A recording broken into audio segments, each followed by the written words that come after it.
तो चलिए चाय पर चर्चा की शुरुआत करते हैं। हमारा देश बदल रहा है और देश की सोच भी बदल रही है और देश की आधी आबादी की जो तस्वीर थी वो भी बदल रही है। पुरुषों और महिलाओं की आबादी से जुड़ी एक गुड न्यूज आई है जिससे पूरा देश खुश है। जी हाँ, गुड न्यूज ये है कि अब बेटियों को भी बेटों के जैसा मान दिया जाने लगा है। सरकार ने आबादी से जुड़े जो आंकड़े जारी किए हैं वो इसी बात की ओर इशारा करते हैं, इस बात के सबूत है। राष्ट्रीय परिवार स्वास्थ्य सर्वे के आंकड़े बताते हैं कि देश में पुरुषों के मुकाबले महिलाओं की आबादी बड़ी है।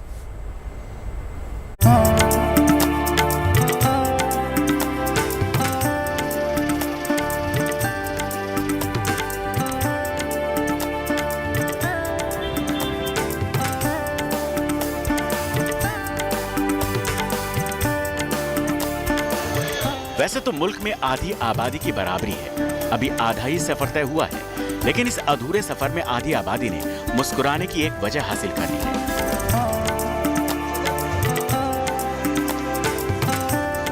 देश में पुरुषों के कंधे से कंधा मिलाने के लिए बेटियों के कंधे अब तक कम थे, लेकिन एक सर्वे के आंकड़े ने इस कमी को भी पूरा कर दिया है।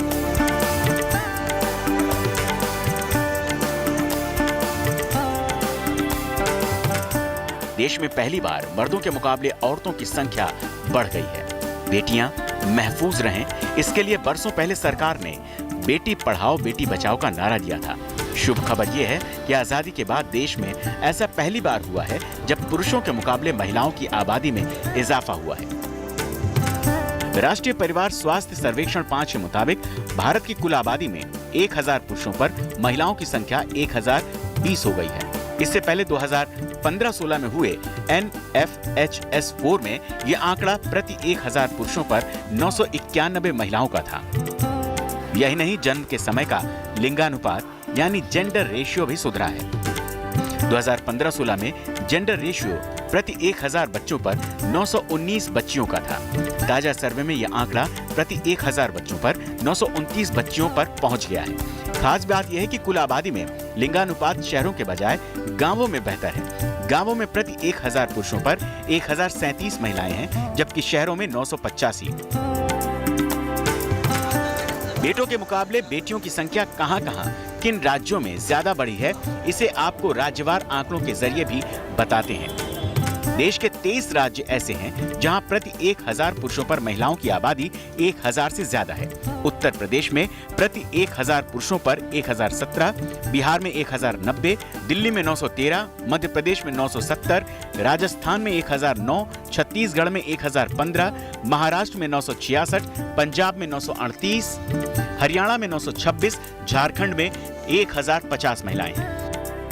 NFHS का सर्वे 2 चरणों में 2019 और 21 में किया गया। देश के 707 जिलों के 6,50,000 घरों में ये सर्वे किया गया। महज आबादी या जनसंख्या के मोर्चे पर ही बेटियों और महिलाओं की संख्या में सुधार नहीं हुआ, बल्कि राष्ट्रीय परिवार स्वास्थ्य सर्वेक्षण के आंकड़े बताते हैं कि 78.6% महिलाएं अपना बैंक खाता ऑपरेट करती हैं। 2015-16 तक ये आंकड़ा केवल 53% का था। वहीं 43.3 महिलाओं के नाम पर कोई न कोई प्रॉपर्टी है, जबकि 2015-16 में ये आंकड़ा 38.4% था।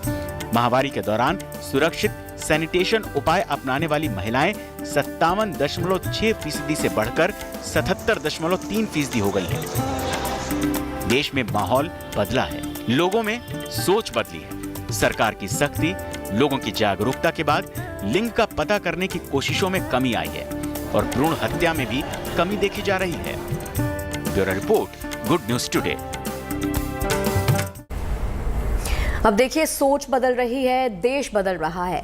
बढ़ती आबादी की बात कर रहे हैं, जनसंख्या विस्फोट, तमाम शब्द आपने सुने होंगे। हमारा आपका पुराना नाता है, इसको लेकर देश और दुनिया चिंता जताती रही है, लेकिन अब इस मोर्चे पर भी बहुत ही अच्छी गुड न्यूज आई है। अदिति बताएंगी क्या गुड न्यूज है। अच्छी खबर यह है कि भारत की जनसंख्या अब स्थिरता की तरफ बढ़ी है।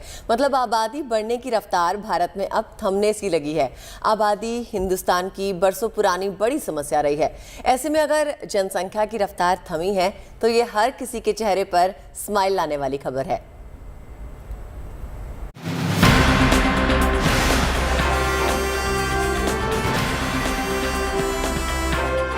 जनसंख्या विस्फोट की टेंशन को टाटा बोलिए।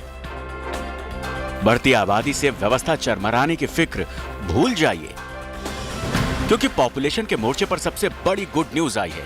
हिंदुस्तान की आबादी स्थिर हुई है। देश में आबादी बढ़ने की जो रफ्तार थी, उससे हर कोई फिक्रमंद था, लेकिन अब इसमें मामूली स्तर पर ही सही, लेकिन सुधार होता दिख रहा है।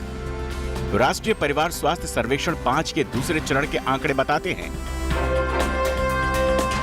देश की TFR यानी कुल प्रजनन दर या एक महिला द्वारा अपने जीवन काल में बच्चों को जन्म देने की औसत संख्या 2.2 से घटकर 2 हो गई है, जबकि CPR यानी कंट्रासेप्टिव प्रिविलेंस रेट में भी वृद्धि हुई है और ये 54% से बढ़कर 67% तक पहुंच गई है। 5वां राष्ट्रीय परिवार स्वास्थ्य सर्वेक्षण 2019 से 2021 के बीच 2 चरणों में कराया गया।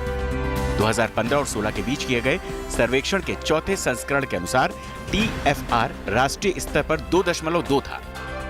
आपको बता दें 2.1 TFR यानी टोटल फर्टिलिटी रेट को प्रतिस्थापन दर के तौर पर देखा जाता है, जो कि आबादी की बढ़ोतरी में एक अहम कारक है। इसका मतलब है कि ये एक महिला और उसके पार्टनर या पति की जब मौत होती है तो जनसंख्या में कोई समग्र वृद्धि या कमी नहीं होती है। केंद्रीय स्वास्थ्य मंत्रालय की ओर से जारी ये आंकड़े इस ओर संकेत दे रहे हैं कि देश की जनसंख्या अब स्थिर हो रही है। ताजा आंकड़ों में एक बात तो साफ है कि लगातार सही दिशा में प्रयास करने से मामूली ही सही कामयाबी मिली है। सर्वे के दूसरे चरण में अरुणाचल प्रदेश, चंडीगढ़, छत्तीसगढ़, हरियाणा, झारखंड, मध्य प्रदेश, राष्ट्रीय राजधानी दिल्ली, ओडिशा, पुडुचेरी, पंजाब। भारत सरकार ने 1952 में जनसंख्या नियंत्रण को लेकर परिवार नियोजन कार्यक्रम की शुरुआत की। शुरुआत में गलत नीतियों की वजह से कई परेशानियों का सामना करना पड़ा था, लेकिन अब हालात बदले। अब स्थिति सुधरी है और सरकार की ओर से चलाए जा रहे परिवार नियोजन कार्यक्रम कामयाब हुए हैं। नतीजे आपके सामने हैं। Bureau report, good news today. वैसे जनसंख्या को लेकर आई ये खबर यही बताती है कि देश की सोच में बदलाव हो